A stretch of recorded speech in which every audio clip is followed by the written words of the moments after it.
आख्या है कूफियो तुसा नाल असां कैदी होए ते चलियां जासां लेकिन एक कम करया है जिस वक्त सड़ा गुजरान जड़ा करसो मलाइक करबला विचू करया ताकि असां अपने वीर हुसैन नी लाश तका कि सड़ा वीर केड़ी हालत विच आ केड़ी गल आखनिया आना वो कैदियो के शाम वाल चली जासां वो मेरा करबल दे विचू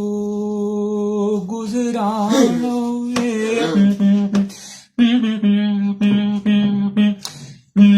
वेख जावा मैं वीर दी लाश ताई